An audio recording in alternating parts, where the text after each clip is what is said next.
अस्सलामु अलैकुम वरहमतुल्लाहि वबरकातुहू। राहत सह शफ़ाखाना महबूब नगर का यूनानी दवाखाना है। यहाँ से छोटे छोटे नुस्खे आम किए जाते हैं।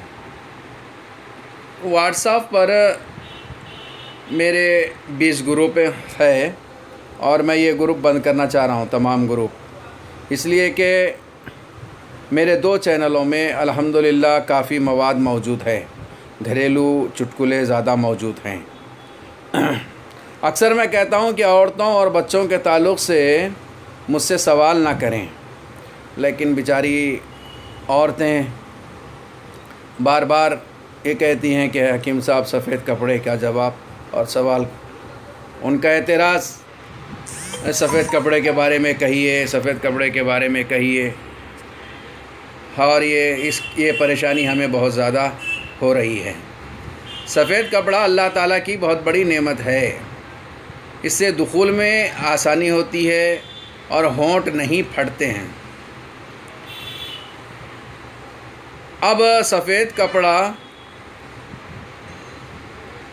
अगर ना हो तो एक तो होंठ भी फटेंगे और अंदर ख़राश आने की वजह से फुंसियाँ भी पैदा होंगी।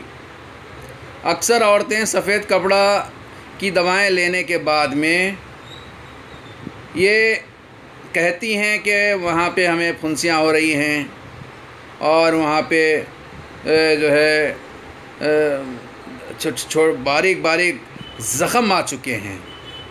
इसलिए सफ़ेद कपड़े की दवा कभी इस्तेमाल करते वक्त हकीमों के मशवरे से इस्तेमाल करें, बग़ैर हकीमों के मशवरे से ये दवा इस्तेमाल ना करें, क्योंकि सफ़ेद कपड़ा अल्लाह ताला की बहुत बड़ी नेमत है। अब बाज़ औरतें कहती हैं कि हकीम साहब हम ठहरते हैं, चलते हैं, फिरते हैं तो ये सफ़ेद कपड़ा होता है। ये सफ़ेद कपड़ा क्या बला है, औरतें कहते हैं। दर हकीकत अंदाम निहानी के ऊपर एक छोटा सा अज़ू है, इसके अतराफ़ में गुदूदें होते हैं। ये गुदूद क्या करता, पानी को सफ़ेद कपड़े को भेजता है ताकि वो होंठ पे नम हो और दुखूल में आसानी हो। ये सफ़ेद कपड़ा की वजह ये है कि दुखूल में आसानी होने के लिए होता है। लेकिन बाज़ औक़ात में ये सफ़ेद कपड़ा चलते फिरते होता है। इसीलिए मैं कहता हूँ कि हकीमों के मशवरे से ये नुस्ख़ा इस्तेमाल करें। अगर कोई हकीम ये नुस्ख़ा इस्तेमाल करने के बारे में आपको कहता है तो इस्तेमाल करें, वरना इस्तेमाल ना करें, क्योंकि शिकायत मुझसे ना करें। मैं यहाँ पर इलाज सफ़ेद कपड़े का नहीं कहता हूँ। मैं ये सफ़ेद कपड़ा उन हकीमों के लिए ही कह रहा हूँ जो हकीकत में क्या है, अंदाम निहानी के अंदर एक कच्चापन रहा तो दुखूल की लज्जत औरत और मर्द को हासिल होगी। इसीलिए मैं ये सफ़ेद कपड़ा को रहमत समझता हूँ। लेकिन बहुत ज़्यादा सफ़ेद कपड़ा हो रहा है, औरत इससे परेशान है, नफसियाती तौर पे परेशान है कि मर्द मेरा जो है मुझे बूढ़ी समझेगा और मर्द ये सफ़ेद कपड़े की वजह से मुझसे दूरी अख्तियार करेगा, वग़ैरह वग़ैरह औरतों के ख़यालात में रहते हैं। सफ़ेद कपड़ा में और बूढ़ी औरत में बहुत ज़्यादा फ़र्क है। बूढ़ी औरत के जो कपड़ा होगा उसके अंदर बदबू भी होती है और उसका रंग पीला वग़ैरह भी होता है। बहरे के जवानी की जो लज्जत है वो अल्लाह ताला की बहुत बड़ी नेमत है। बहरे के मैं आ जाऊँ आपको सफ़ेद कपड़े के इलाज के लिए।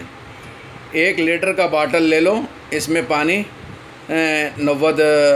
90% पानी भर लो, इसमें 900 ग्राम पानी भर लो और 100 ग्राम पानी की जगह आप फिटकरी डालो इसके अंदर और ख़ूब फिटकरी डालने के बाद खूब हिलाओ इसको ताकि उसमें मिल जाए सफ़ेद जो है ये फिटकरी उसमें मिल जाए, और पिचकारी के ज़रिए से अंदाम निहानी में पिचकारी मारो इसके, ताकि वहाँ पे कोई गंदगी हो तो साफ़ हो जाए।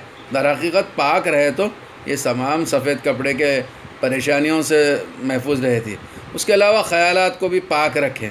हर वक्त पेशाब को जब भी गए धो लें और साफ़ धो लें, अंदर तक पानी की पिचकारी भी मारें, अंदर सफाई का निज़ाम भी साफ़ रहे। ये उसके साथ साथ ये पिचकारी के निज़ाम के साथ साथ आप पाकी का ख़याल भी करें। अब ये तो धोने का एक नुस्खा हो गया। अब खाने की दवा, ये मेथी दाना ले लो आप, 1 किलो मेथी दाना लियो, इसको बारीक ग्राइंडर में पीस के बारीक पाउडर बना लो। और 1 किलो जो है आपको ज़ीरा लेना है, इसको भी बारीक पीस के पाउडर बना लेना। मेथी दाना 1 किलो, ज़ीरा 1 किलो, दोनों को बारीक पीस के पाउडर बना लो। और ये पाउडर सुबह, दोपहर, शाम, खाना खाने से आधा घंटा पहले, खाने के 1 घंटा बाद इस्तेमाल करो। इंशाअल्लाह ख़त्म हो जाएगी ये सफ़ेद कपड़े की परेशानी। दुआओं का तालिब हकीम मोहम्मद करीमुद्दीन।